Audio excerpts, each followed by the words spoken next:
letter slogans, man. Yeah, what's up? I'll tell you what, man. Listen, big slogans. acronym team. Yeah, big acronym team. We got a few of them. BAMF is another one that you guys haven't heard yet. Yeah, BAMF is another badass motherfucker. I think I know that one. All right. Maybe. The thing is that's why it's an acronym. Is so you can say it. Don't have to worry about getting fined. Yeah. There you go. It's sometimes you just got to throw an acronym together, a slogan together, and get the team, all under one understanding of how we're about to go about our day. And I think Coach Nagy and the offensive staff, we came up with this in I think OTAs. Yeah. And kind of like wanted to make sure that everybody was on the same page on how we were going to get things done, how we were going to go to work every single day, the type of mindset that you need to have. And coaches come up with these slogans all the time, brother. This isn't as you know, this isn't the first slogan to ever, sometimes it's the acronyms, and you got like hold the rope. I do like when it's more, rope, yeah. I do like the feed the fire, fuel the fire, chop wood. Yeah. And then you just circle the wagons. There's a nice little when you have a team motto, and I think it comes from Navy SEALs and military world where you have a one word phrase and it just snaps people back into locking in, right? Yeah. And that's what this is usually used for. Do you remember ours at Cincinnati? Def-woo, baby. DEFWU. Don't ever fuck with us. Yeah. Broke it down. That was a big Derek Wolf. Was that Derek Wolf or was that a big red thing with Zip? You remember? I don't know where it originated, but it was definitely that Eastern Ohio Valley. Yeah, exactly. But yeah, that was a big one for us. Yeah, the acronyms are always fun for sure, especially if you get a good one. Yeah, you get a good one, throw it on a T-shirt, everybody's fired up, and that's what it's about. Is that everybody's bought in, everybody's saying it, everybody has that type of mentality, and when you get everybody to buy in, having fun with it, man. That's what it's there for, man. Not only you guys AAF on offense, you're AAF on defense. The defense has only given up 7 points in the last 8 quarters, 24 points in the last 3 games. Yeah. They're getting it done, baby. They're rolling right now. They were giving up some yards in that first half, but when players had to make a play, there was Trent McDuffie had a tackle on a 2nd and 1 where he just broke on a little rub route and just made a hell of a fucking play. Trent's a fucking dog, man. Also, shout out to Zach Ertz, Washington Commanders. The other 36, was he 36 too? He's definitely year 13. I think he's 34, turning 35 maybe. All right, a little bit younger. Yeah, he was a four-year college guy. 4-year college guy. There you go. Yeah, Stanford. Yeah, he might have been 3. Shit. Not just any college. Yeah. Shout out to Zach Ertz. Joined Tony Gonzalez, Jason Witten, Travis Kelce, Antonio Gates, and Shannon Sharp to become only the 6th tight end in NFL history with 800 career reception. Yes, sir. Me, obviously, everybody knows me and Ertz came in 13 years ago. Same draft class. 2013. And to see him still fucking doing it, man. We saw each other before and after it, man. And man. I just cherish every fucking game I get to play with that guy, man. Or get to compete against him, man. Yeah, absolutely. I got a lot of great memories from Zach. Got some hardware to share, too. Anything we missed about the game? Chiefs? No, man. We're rolling, baby. We're rolling. We got a big one this week against Buffalo on a short week, man. And the Bills got rolling again this past week. They were part of that, some of those blowout games that we saw on Sunday. And they put up 40? Is that right? Yeah. I mean, they can score with the best of them, baby. James Cook had over 220, 30 yards, something like that. Getting him the ball is pretty goddamn good. It's good strategy. Good strategy, yeah. So hopefully we can slow that down and keep putting up points like we've been putting up over the past couple of weeks. All right, now let's get to the rest of the NFL this week, which was a bunch of fucking blowouts like Jason was mentioning earlier. Let's start with this one. That was, it wasn't necessarily a blowout, but it was pretty one-sided. It was a blowout. Yeah, it was pretty one-sided. I feel comfortable saying that because the Giants already blew us out once, so we'll call it a blowout. It was blowout to blowout. Eagles 38, Giants 20. Obviously, one of the biggest storylines of the NFL is Scatterboo had a pretty aggressive ankle injury. Sending all the love to him. Hopefully he can get back, man. The NFL absolutely loves a motherfucker like that. Just a tough as nails, dude. Hopefully he gets back in tip-top shape.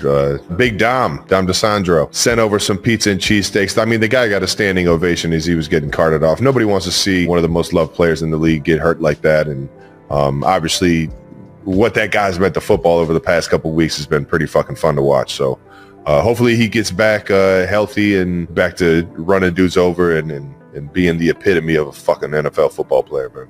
Yeah, man. I think that you saw, like, the link can be brutal to opposing players and fans. Especially like I've seen rival teams. Yeah, I've seen the link not handle opposing players getting injured well before, and I don't think it was intentional.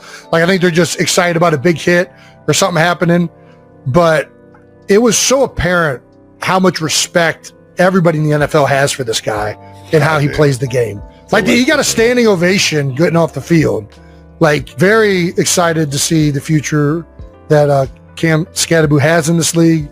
And in such a short time to entrench yourself with that much respect in this league just shows. I try and tell young players this all the time. Like, players like, oh, the fans are on me about this, or, I'm getting unfair criticism. Dude, if you just go out there and you play with reckless abandon, you will get cheered. Like, and I bring this story up all the time. Zach Ertz got crushed for a week or whatever. The first catch he had, he went out there and he ran through like 3 people, broke 3 tackles, and it was like being carried forward. And you know what happened? You know what the fans did? They fucking erupted in cheers. So I don't want to hear like, oh, like they're saying mean things. Like, motherfucker, you control it.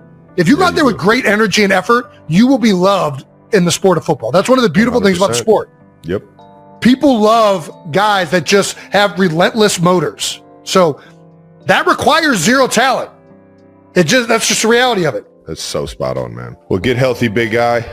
Enjoy those cheesesteaks Dom dropped off. But let's get to this game. Initial thoughts on the game, Jason? I mean, this is exactly what we've been waiting to see. I mean, we've known that the Eagles are talented and that if they can play up to what they're capable of, that they are a very dangerous team. And obviously the Giants have been clicking. They've been playing well recently with Jackson Dart, Cam Scadaboo, although he left early. And I do think that took some wind out of their sails. The Eagles are rolling right from the get-go. It started with the second play of the game with that Saquon Barkley huge rushing touchdown. It never stopped. I mean, we've been waiting to see the ground game get going. And a lot has been made about Jalen Hurts in the passing game. And that started to get fixed the last couple weeks. But I don't think people really realize how much when you're running the ball well, it just makes everything go. Right? Your play action passing is better. You're in less third and long situations. You're in more third and manageable even when you get to them. And it just makes the rhythm so much better. And the Eagles ran the ball so freaking well. Landon Dickerson is finally looks like he's fully healthy, and he's been there for the last couple weeks. Brett Toth was in for Cam Jurgens being injured from last game, and he went in and played center in the Vikings game without any reps during the week, and it wasn't the best outing, right? That's a tough situation to be thrown into, right? Like, you work on guard and these other things all week, and then all of a sudden you're live in the game doing the snaps. And he bounced back, man. There was a lot of criticism all week about the previous game and one of his games at guard, and he honestly was one of the best players up front for him throughout the day. He had a bunch of crucial blocks. He did well in the combinations. He had a lot of fold schemes, pulling around, making blocks at the second level. And something else that I think doesn't ever really get talked, and I know this just because I know Brett, he puts the line in a really, he's going to make sure the calls are right. And that is such a big part of having a backup going at center. Because if you're not all on the same page, it's not communicated well, it can make everything fall apart. Fuck yeah. And you could see that those guys were in sync and that everybody was on the same page. And that's half of being successful in the run game. 9 times out, especially if you got great players, which the Eagles do. You get bodies on bodies, baby. You give a guy like Saquon a chance, man. We're rolling. Brett, you got to give him his flowers. And I know Philadelphia already had an outstanding game. Travis started off talking about the intensity of the Buffalo game, acknowledging that the Bills came ready to compete and Josh Allen was throwing the ball exceptionally well all night long, while their defense was relentless in applying pressure throughout the entire game. Jason quickly shifted the conversation to what was really on everyone's mind, which was Travis going down during the game and how every Chiefs fan watching probably felt their heart drop when they saw him on the ground, asking his brother to explain exactly what happened with his ankle because from his perspective it looked like a serious injury. Travis explained that it was one of those unfortunate plays where he just landed awkwardly after making a catch and got his ankle twisted up underneath him, admitting that in the moment it hurt intensely but emphasizing that there was no way he was going to stay on the sideline if he could physically get back out there, so he had the trainers tape it up tight and return to the field. Jason pushed back on this mentality, reminding his younger brother that he's not in his early 20s anymore and needs to think about the bigger picture, especially with the playoffs approaching and the Chiefs needing him at full strength when the games matter most. Travis acknowledged his brother's concern but defended his decision by saying that in that critical moment with the game hanging in the balance, he was thinking about his teammates and Patrick Mahomes needing all his weapons available, especially against a legitimate contender like the Bills, and losing that game at home simply wasn't something he could accept. Jason expressed respect for Travis's competitive spirit but pressed him on his current condition and whether he'd be ready for the upcoming week. Make sure to smash that subscribe button for more celebrity contents like this. I would love to hear you in the comments section.